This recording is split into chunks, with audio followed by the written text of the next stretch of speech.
I am Avery Kaplan from Comics Beat, and I'm so excited to welcome Ali Maki here today to discuss Marvel's Hit Monkey Season 2. Thank you so much for joining us.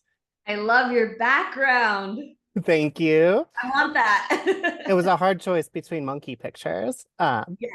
So my first question is, Haruka is a character who starts in one place and ends up in a very different place. I'm curious, what was your opinion of her in Season 1, and has that changed in Season 2? Oh man, Haruka's been through such a journey. I mean, in season one, she comes out as this newbie rookie cop who thinks she knows what being honest means and what right and wrong is. And, through everything that happened in season one, I think she learned a lot about the gray area and where people are coming from. So, season two, now she's in New York. She's gone rogue in a sense, and she's with this, like, Three's Company kind of awkward team.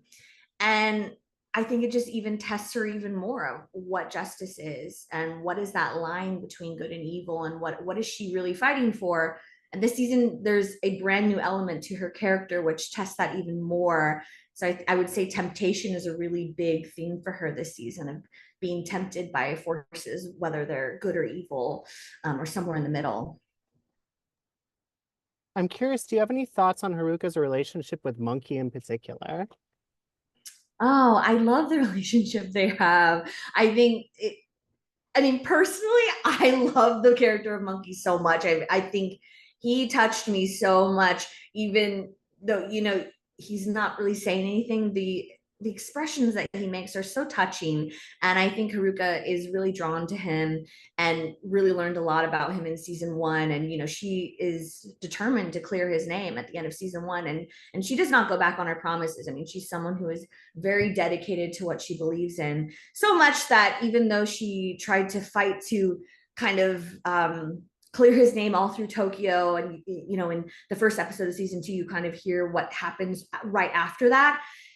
She doesn't give up, so she's like, fine, I'll take things into my own hands and I'm going to go to New York and kind of continue that fight there. So I love that she never gives up on him, and she truly believes in him and fighting for his name and giving justice.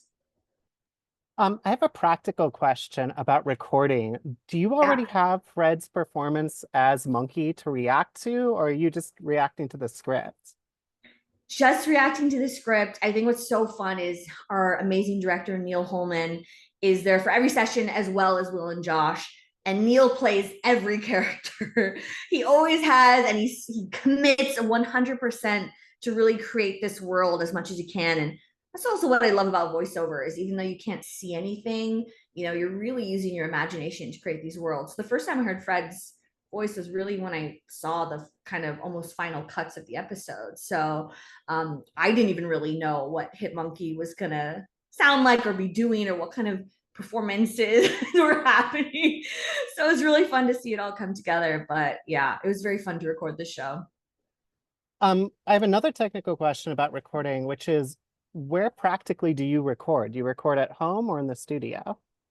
So season one, it was during the pandemic. So I was literally at home putting my head in a box, like a soundproof box that was completely dark, and I was so hot and I couldn't move. But that's kind of what we had to do for season one.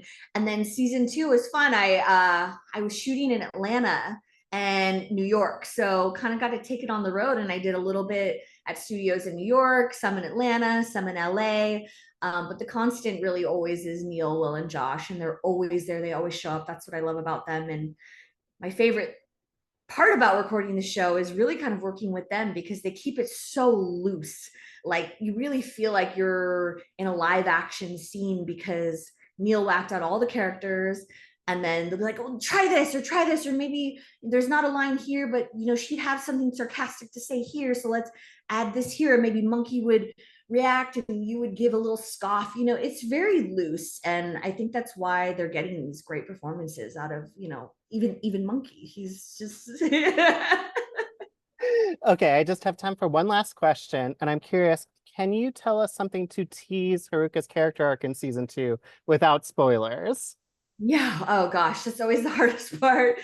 But Haruka is dealing literally with a new element this season. And I think I can say this because there was a first look picture that came out where she actually has a weapon on the back of her, which is very much looks like a samurai sword, and she has glowing eyes.